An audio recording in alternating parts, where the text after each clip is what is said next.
में सभी कार्यक्रम होते हैं, कोट जावा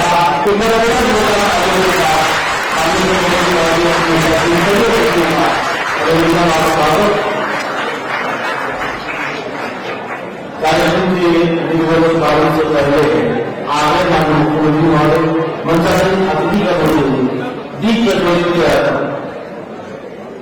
कार्यक्रम की विधिवत शुभारंभ करें। माननीय मुख्यमंत्री महोदय मंचासीन सभी अतिथिगण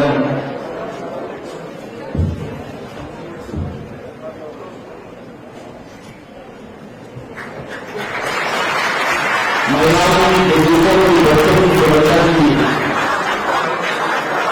आज ये कार्यक्रम एक मील का पत्थर साबित होगा। यही भगवान की कामना तो ये कार्यक्रम की सुरक्षा उनकी सहायता के लिए हम निरंतर प्रयास कर रहे हैं। बहुत बहुत धन्यवाद माननीय मुख्यमंत्री महोदय। लंबे समय में सम्मान के सभी से आग्रह कर काम कर रहे हैं।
धन्यवाद। विभिन्न आग्रह माननीय उद्योग परिवहन श्रम एवं रोजगार मंत्री आदरणीय उत्तम सिंह जी से माननीय मुख्यमंत्री महोदय को सम्मानित करना चाहिए।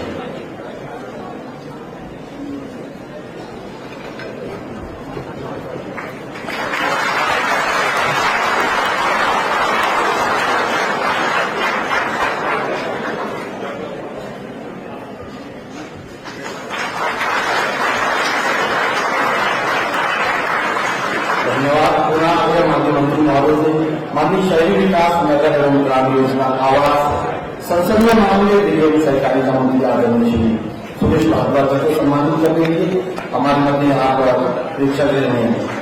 के अध्यक्ष उनका अभिनंदन और स्वागत करते हैं।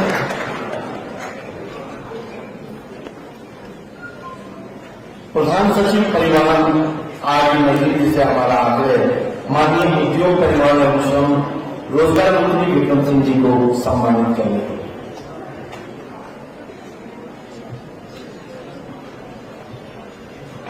कार्य बैठकी है।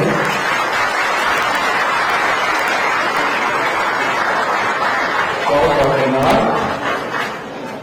आग्रह निदेशक परिवहन अनुपम कश्यप जी से प्रधान सलाहकार माननीय मुख्यमंत्री आदरणीय आनंद बत्ता जी हमारे मध्य विद्यमान हैं, उन्हें सम्मानित करने के लिए।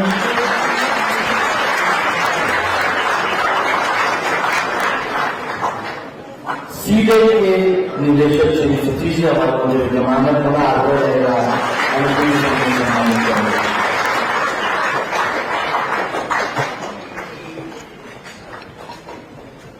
बहुत बहुत धन्यवाद। प्रधान सचिव परिवहन आदरणीय श्री आर नजीम जी से आग्रह स्वागत संबोधन।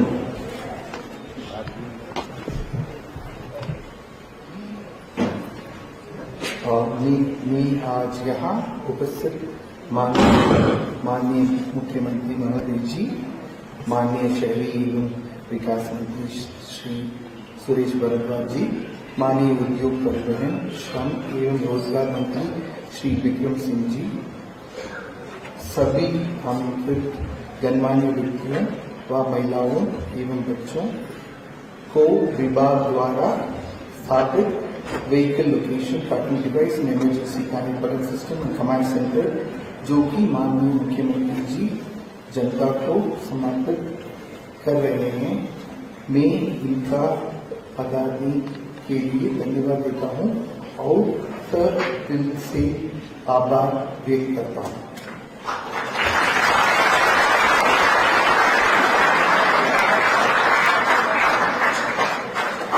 माननीय मुख्यमंत्री महोदय जी, परिवहन विभाग पिछले लगभग 1.5 वर्ष से इस कार्य को कर रहा है।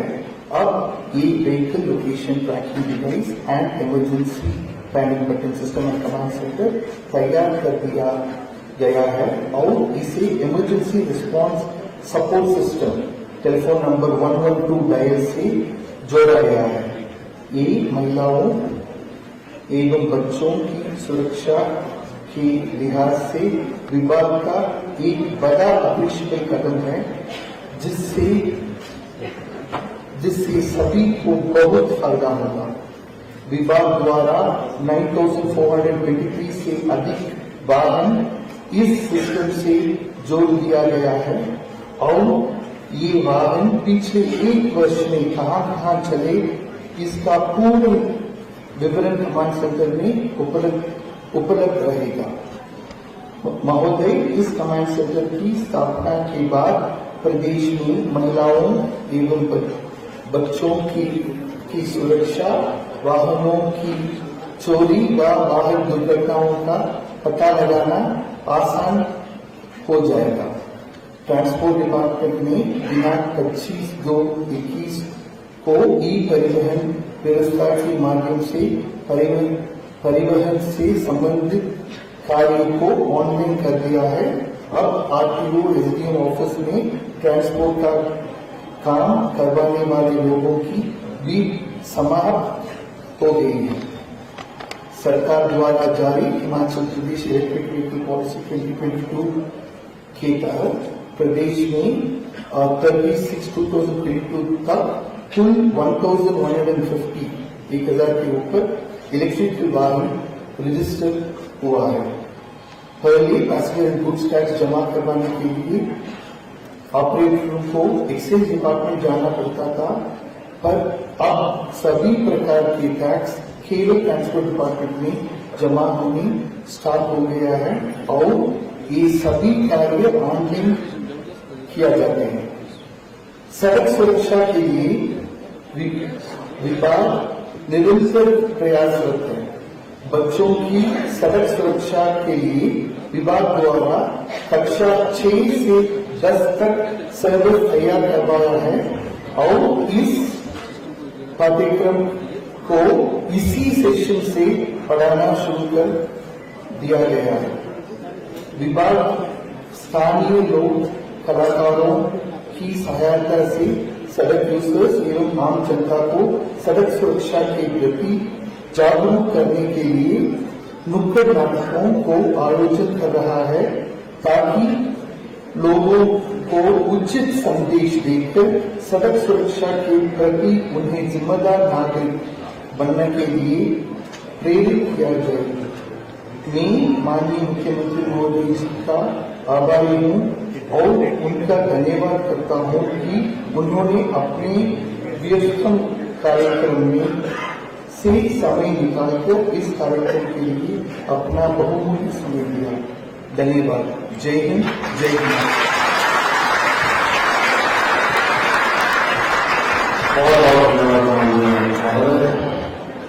सड़क सुरक्षा के साथ साथ परिवहन को सुचारू और बेहतर बनाने के लिए जा रहे विभागीय प्रयास के बारे में हमने अवगत करवाया। आपका बहुत बहुत आभार। विनम्र आग्रह माननीय मुख्यमंत्री हिमाचल प्रदेश आदरणीय श्री जयराम ठाकुर जी से सड़क सुरक्षा प्रकोष्ठ की वेबसाइट का विनियम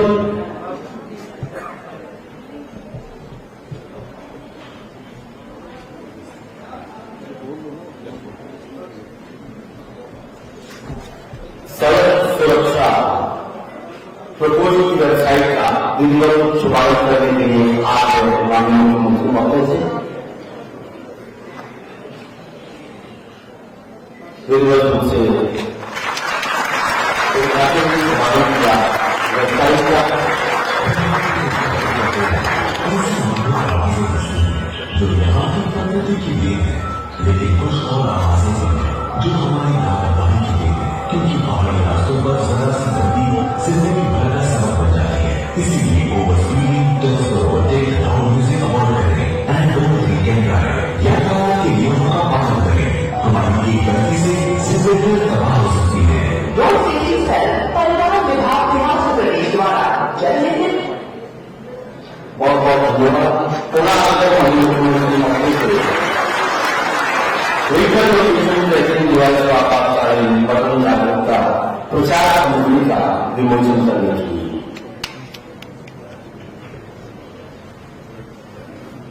आयोजित निरंतरता बनी है।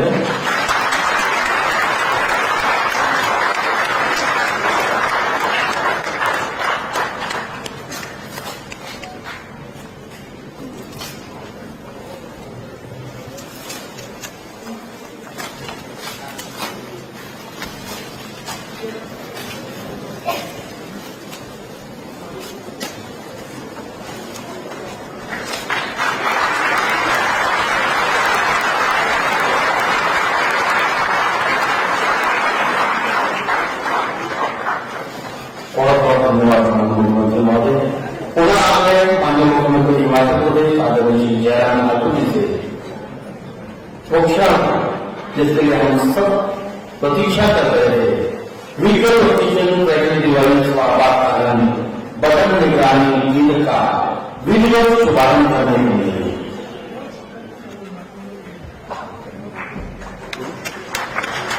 माननीय मुख्यमंत्री महोदय द्वारा शुभारंभ किया गया।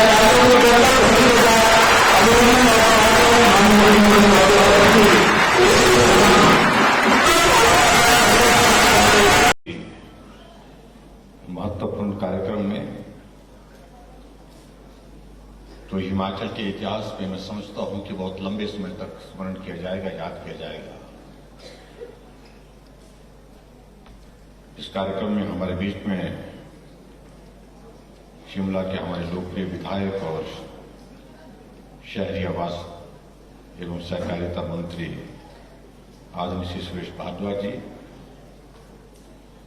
हिमाचल प्रदेश सरकार में उद्योग मंत्री और जिनके पास परिवहन का भी ये महकमा है, भाई Vikram Singh Thakur ji, principal secretary transport and industry Shri R D. Nazim ji, director transport Anupam Kashyap ji, director CDAC Shri Satish ji, हमारे बीच में श्री गणेश दत्त जी और अन्य उपस्थित सभी हमारे पार्टी के पदाधिकारी, रोड एंड सेफ्टी काउंसिल के सभी सम्मानीय सदस्यगण, पत्रकार मित्रों, सभी विभाग के यहाँ अन्य अधिकारीगण और यहाँ आए सभी देवी और सज्जनों और प्यारे बच्चों, सबसे पहले तो मैं बधाई देना चाहूंगा विभाग को, विभाग के मंत्री को, विभाग के अधिकारी को कि हिमाचल प्रदेश ने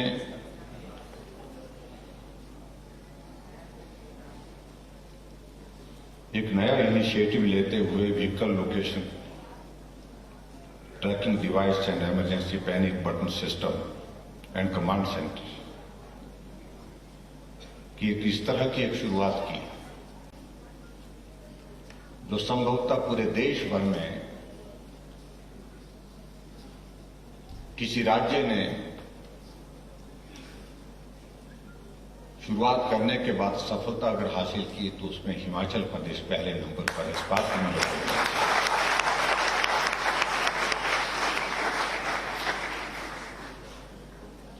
और इस बात को फिर से हिमाचल ने साबित किया है कि प्रदेश बड़ा होना महत्वपूर्ण नहीं है। प्रदेश बड़ा होगा और इसलिए वो हर काम में आगे होगा, ये जरूरी नहीं है। छोटा प्रदेश भी बड़ा काम करता है, बड़ा काम कर सकता है, ये साबित है।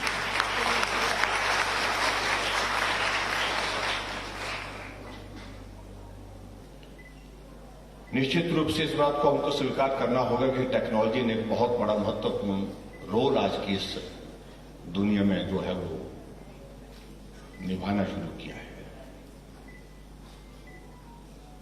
और हमें इस बात की प्रसन्नता है कि हमारे देश के यशस्वी प्रधानमंत्री नरेंद्र भाई मोदी जी हमेशा टेक्नोलॉजी को प्रमोट करने के लिए प्रयत्नशील रहते हैं।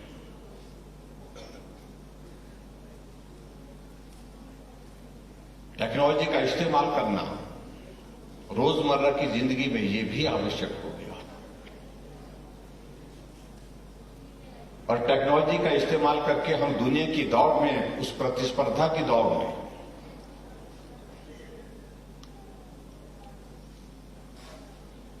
अपने आप को कैसे शामिल कर सकते हैं, शामिल ही नहीं हम उसमें अग्रणी कैसे हो सकते हैं, इस बात पर भी काम करने की आज की तारीख में आवश्यकता है। और उस दृष्टि से एक बहुत बेहतरीन शुरुआत ये हिमाचल प्रदेश में हुई है, उसके लिए मैं विभाग के इस इनिशिएटिव को बहुत बहुत बधाई देता हूं।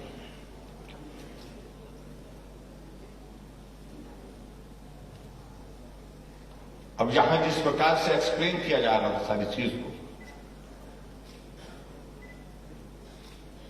कि हिमाचल की गाड़ी अगर जाकर के चेन्नई में भी घूम रही है, अगर बेंगलोर में भी घूम रही है, उसकी जानकारी यहां बैठ करके जो है वो हासिल की जा सकती है,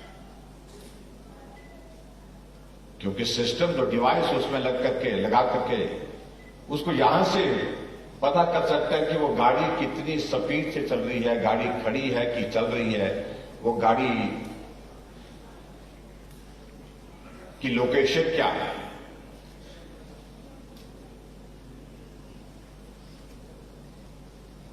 ये टेक्नोलॉजी का एक बहुत बड़ा एक जीता जागता सबूत हमारे सामने, जिसको आप लोगों ने प्रेजेंटेशन के माध्यम से यहां पर देखा।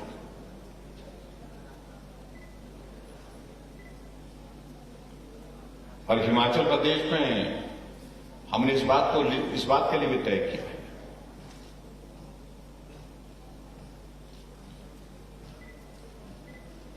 हमने सचिवालय में भी एक व्यवस्था तय कर दी है। उसके लिए हमारी वो बिल्डिंग बनकर के तैयार हो रही है, जहां कंट्रोल एंड कमांड सेंटर जो है एस्टैब्लिश किया जाएगा।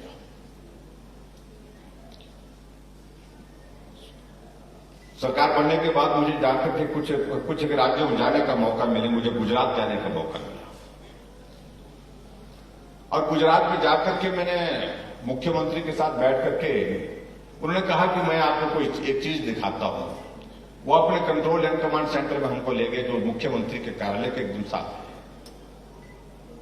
तो जहां हम बैठ करके उन्हें स्क्रीन पर वो सारा सिस्टम जब ऑन किया, गुजरात के अंदर जो है कौन सी बस कहां से चल रही है, किस रूट पर चल रही है, समय पर चल रही है, रूट पर चल रही है, इसके कहीं उसने रूट डाइवर्ट तो नहीं किया, बस की रफ्तार क्या है, बस का कहीं एक्सीडेंट तो नहीं हुआ, ये सारी चीज को बता रहे थे। और आगे बढ़ते हुए उन्होंने वो एक चीज और बताई कि एक जगह जहां टोल बैरियर था, तो टोल बैरियर पर गाड़ियां जा रही थी, आ रही थी, पुलिस वाले वहां पर खड़े थे और पुलिस वाले खड़े थे तो एक ट्रक वाला आया और धीरे धीरे स्पीड कम करते हुए वो रुका। रुकने के पश्चात उसने अंदर से कुछ पैसे जो है वहां पर दिए, वो हमने देखे, वो पुलिस वालों को नहीं दिए, मैं कह रहा हूं पुलिस वालों को नहीं दिए, जो हमारे उस कम्युनिटी के प्रति भी हमारा सम्मान है, जो किन्नर कम्युनिटी होती है हमारी, वो लोग सड़क के वहां पर मानते हैं। और ये माना जाता है कि उनको जब वो इस प्रकार से वहां पर कहीं मिलते हैं तो ड्राइवर या कंडक्टर जो है उनको कुछ देना शुभ मानते हैं। तो गाड़ी रुकी, ट्रक रुका और ड्राइवर ने हाथ निकाल करके जब अपने से अंदर से पैसे दिए और वो भी कैमरे में हमारे सामने रिकॉर्ड हुआ। और उसके बाद बहुत दिलचस्प बात जो है, उससे पीछे दूसरी गाड़ी थी और उस गाड़ी वाले ने भी पैसे निकाल करके जो है वो खिड़की से हाथ बाहर करके जो उनके हाथ में दिए। मैंने मुख्यमंत्री से पूछा, मैंने कहा ये मैं पहले में समझ नहीं पाया, मैंने कहा यहां तो ये भी पकड़ा जा रहा है। मैंने कहा ये पैसे लेते देते पकड़े जा रहे हैं। इन्होंने क्या किया, वो तो कुछ इनने पैसे दिए। फिर उन्होंने मुझे कहा कि यहां हमारे इस प्रकार की परंपरा है और परंपरा तो शायद और जगह भी पूरे देश भर में अन्य स्थानों पर भी इस प्रकार की होगी। तो इनको देते हैं और इसको बुरा नहीं मानते हैं, इसको शुभ मानते हैं, अच्छा मानते हैं। यात्रा सफल होती है, यात्रा जो है सुरक्षित होती है, ऐसा भाव हमारे जो है वो यहाँ के लोगों के मन में होता है, इसलिए इस हर चीज को कर रहे हैं। आप कल्पना करिए, मुख्यमंत्री के कार्यालय से उस कंट्रोल रूम में हम बैठ करके ये भी चीज देख रहे हैं। तो टेक्नोलॉजी का रोल कितना बड़ा हो गया। लेकिन जब ये सिस्टम जो है, ये डिवाइस लगने के बाद हिमाचल प्रदेश में जो शुरुआत हुई, मैं समझता हूं कि पहाड़ी प्रदेश जहां टेरेन, हिली टेरेन है, कठिन आना जाना, कठिन दुर्गम क्षेत्र है, और उसमें इस व्यवस्था को लगाना, उससे एक बहुत बड़ा एक लाभ होगा। क्योंकि दूर दराज के इलाके में कभी भी कोई घटना घटित हो, उस घटना की सूचना समय पर पहुंचे, पुलिस प्रशासन को पहुंचे, सरकार को पहुंचे, ताकि जल्दी कार्रवाई की जा सके, मदद की जा सके। उस दृष्टि से इसका बहुत बड़ा रोल रहेगा। और ये भी बात सच है कि अब कौन आदमी कहां जा रहा है, ये छुपाना भी बहुत मुश्किल है। हम बात कर रहे थे, मैं कहा 2 मिनट का काम हो गया कि आपकी गाड़ी कहां जा रही है, तो यहां से ही पता कर सकते हैं कि आप कहां जा रहे हैं। इसलिए स्कूल के बच्चों का भी पता लग सकता है कि स्कूल गए कि नहीं गए। अगर गाड़ी का इस्तेमाल करेंगे तो उसे मालूम पड़ जाएगा। और खासतौर से क्राइम को रोकने के लिए इसकी एक बहुत महत्वपूर्ण भूमिका है। एक घटना देवभूमि हिमाचल प्रदेश में घटित हुई थी, जिसको गुड़िया कांड के नाम से जानते हैं। पूरी देवभूमि कलंकित हुई है और उस घटना की वजह से वो हिमाचल प्रदेश तक नहीं, पूरे देश तक जो है वो उस घटना जो है उस सबको विचलित किया था।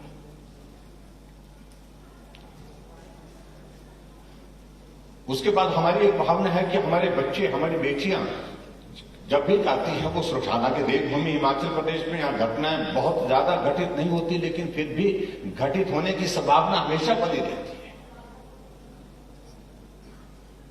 हमारी सरकार बनने के बाद पहला कैबिनेट की निर्णय हमने कहा कि हम गुड़िया हेल्पलाइन शुरू करेंगे, और हमने हिमाचल प्रदेश में गुड़िया हेल्पलाइन शुरू की। और उस हेल्पलाइन के माध्यम से भी बहुत बड़ी संख्या में जिस बच्ची को मदद करने की जरूरत थी उसको मदद पहुंचाने की कोशिश भी हुई है, सफलतापूर्वक। और इसमें जो खासतौर से जो बटन है, जो पैनिक बटन जिसका जिक्र कर रहे हैं, उसको दबाने से एकदम जो है उसका मालूम पड़ जाएगा कि कहां, किस गाड़ी में इस प्रकार की कोई घटना जो है वो घटित, तो एकदम जो है प्रशासन जो उस पर कार्रवाई कर सकता है।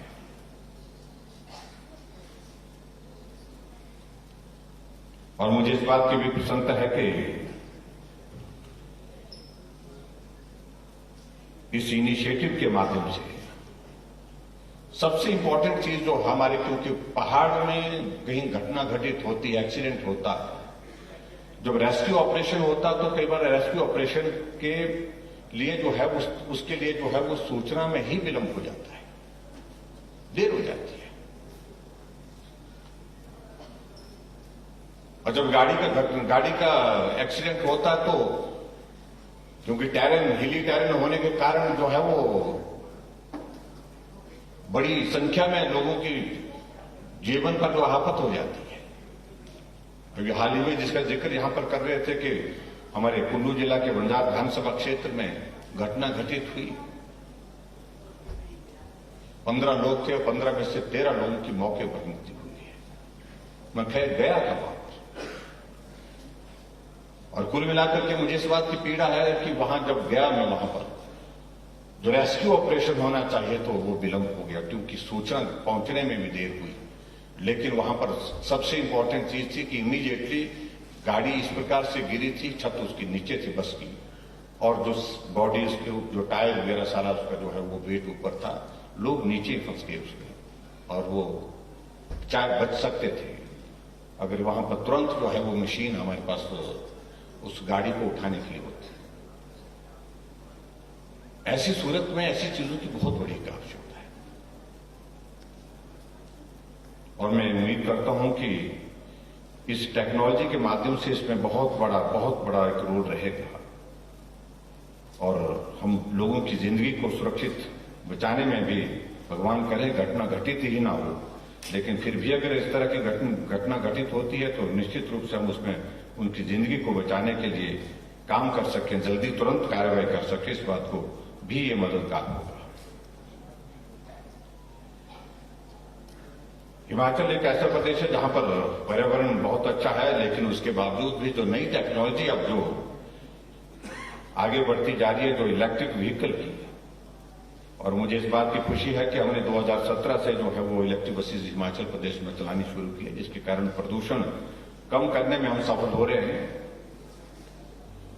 और वर्तमान में हमारे पास शिमला में जो है वो ई बसेस का नंबर जो है 75 है, जिसमें शिमला, कुल्लू, मनाली, बिलासपुर, मंडी में चल रही हैं। और अगस्त के महीने में हम और 22 जो है वो और एडिशनल बसेज जो है वो इस तरह की जो ई बसेज की शुरुआत कर रहे हैं, जो शिमला और धर्मशाला, 20 बसें धर्मशाला से, और इस तरह से कुल मिलाकर के हिमाचल प्रदेश में ई बसेस को भी हम प्रमोट करने की कोशिश कर रहे हैं, क्योंकि उसमें थोड़ा टेक्निकल कुछ चीजें हैं, क्योंकि उसमें चार्जिंग पॉइंट्स जो है वो निर्धारित करने होते हैं, तो उसके लिए सारी व्यवस्था अभी तक चली है। आने वाले समय में वो व्यवस्था हमारी ठीक प्रकार से हो पाएगी, ऐसा मैं उम्मीद करता हूं।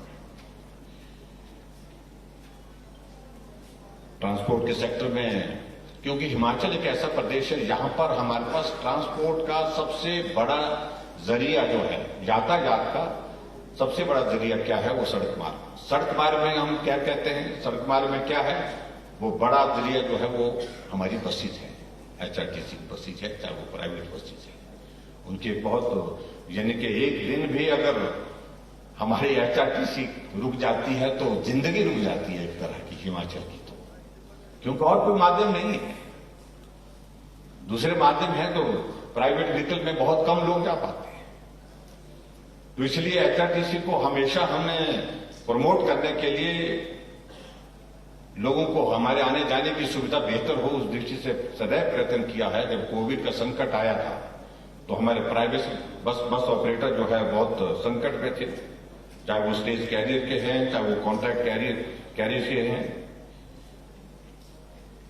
एजुकेशन इंस्टीट्यूशन की बसेज थी, हमने उसमें टोकन टैक्स, SRT, PGT में जो है उसमें हमने 1 अप्रैल 2020 से 30 सितंबर 2021 तक जो है वो 100% हमने छूट दी। और जब जिस प्रकार का जिक्र कर रहे थे हमारे ट्रांसपोर्ट मंत्री, 164 करोड़ रुपए की प्रदेश सरकार की ओर से बसों को मदद, उनको ट्रांसपोर्टर्स को मदद की, इसलिए मदद की क्योंकि उन्होंने कोविड के दौरान जो है बहुत संकट झेला है।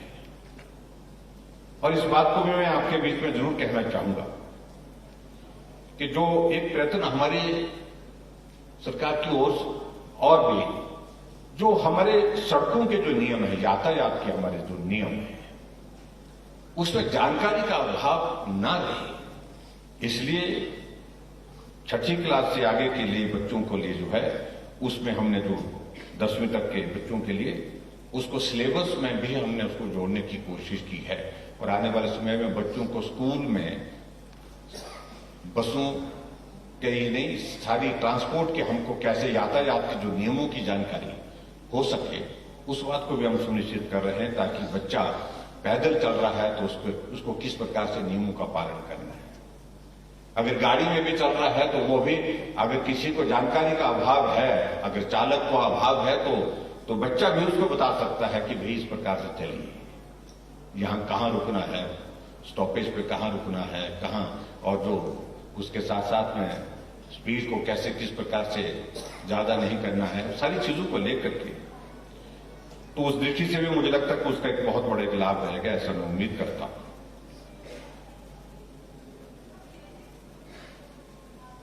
आज के इस कार्यक्रम में बहुत लंबी बात नहीं कहूंगा।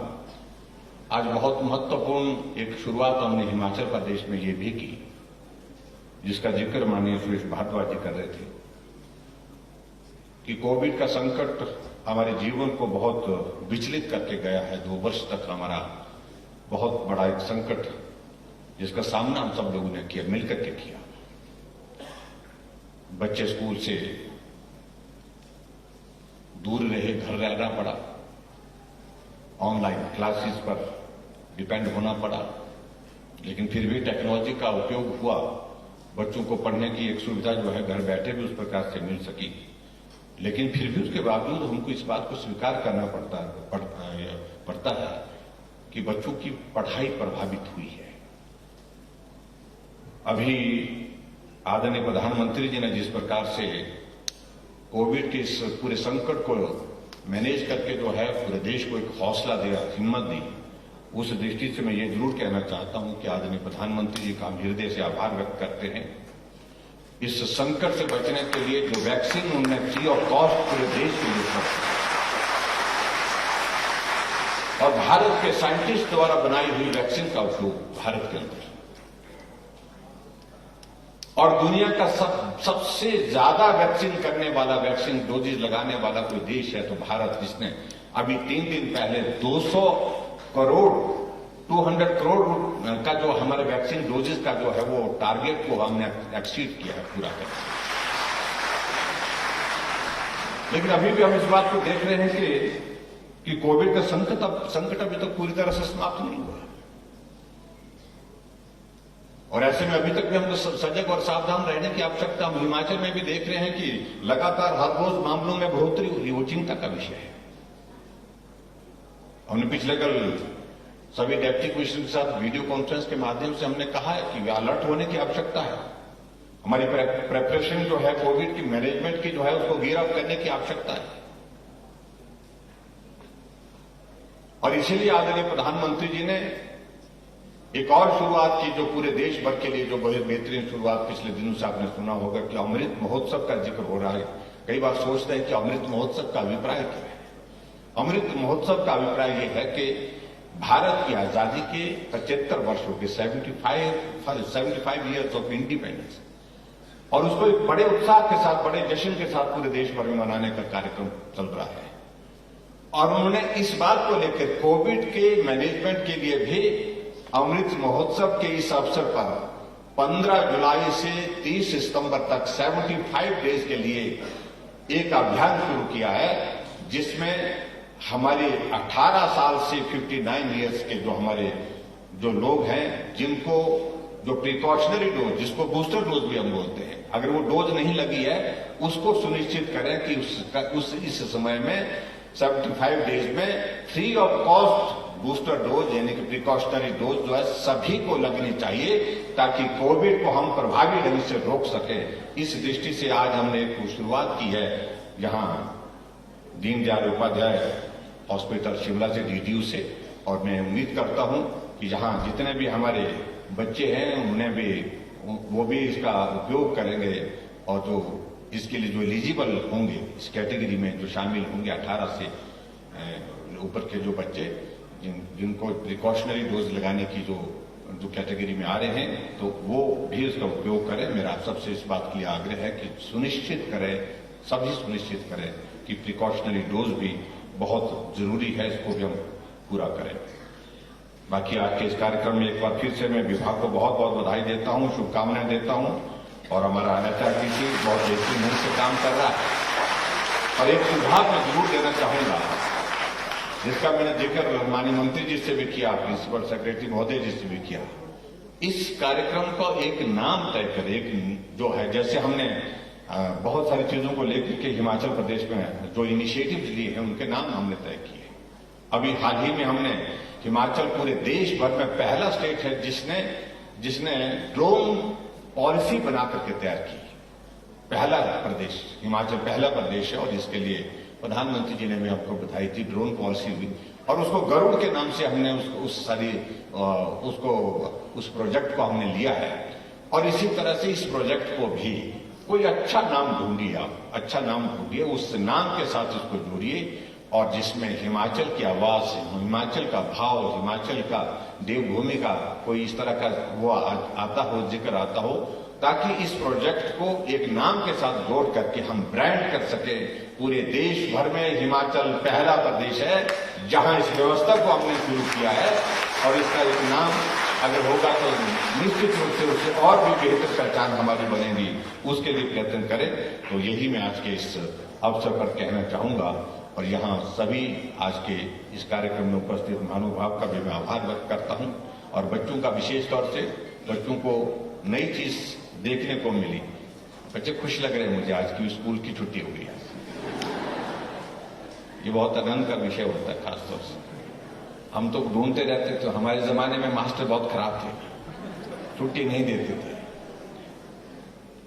तो अब आजकल तो इस सारी चीजों को लेकर के बच्चे बहुत चीजों को मैनेज कर लेते हैं, लेकिन अच्छी बात है आपको ये देखने का अवसर मिला।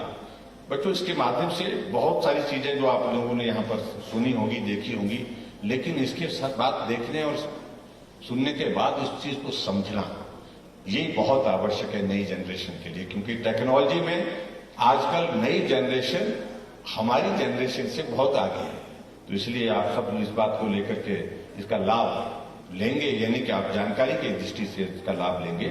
और जो वैक्सीन की मैंने बात कही वो जरूर लगाना। आप में से वैक्सीन तो लगे ही होगी, मेरे ख्याल बच्चों को भी लगे ही होगी। लगी है कि नहीं लगी? प्रिकॉशन डोज का मैंने बताया, कितने बच्चे यहाँ पर जो 18 साल से ऊपर हो गए हैं और प्रिकॉशन डोज नहीं लगी जिनको, अभी तो शुरू कर रहे हैं, तो अभी ज्यादातर बच्चों को नहीं लगी, तो आप लगाएं, जरूर लगाएं। इसकी शुरुआत हमने आज की है, और फ्री ऑफ कॉस्ट जो है, किसी को डरने की आवश्यकता नहीं है। कई बार डर लगता था कि अगर ये वैक्सीन लगेगी मालूम नहीं बुखार होगा, इस वैक्सीन को लगाने के बाद मालूम नहीं क्या, कुछ नहीं। ये हमारी जिंदगी के लिए बहुत जरूरी है, और कोविड से बचने के लिए आज की तारीख में दुनिया भर में एकमात्र उपाय है, दवाई कोई नहीं, और एक तो सावधानियां, और दूसरा सबसे बड़ा हथियार कि वैक्सीन करके अपने आप को आप सुरक्षित कर सकते हैं। हालांकि उसके बावजूद भी हो रहा है, लेकिन फिर भी उसके बावजूद माइल्ड हो रहा है, कम हो रहा है। इस बात के लिए आप ध्यान में रखें। इतनी बात कहते हुए आज के इस कार्यक्रम में सभी का बहुत बहुत धन्यवाद। नमस्कार।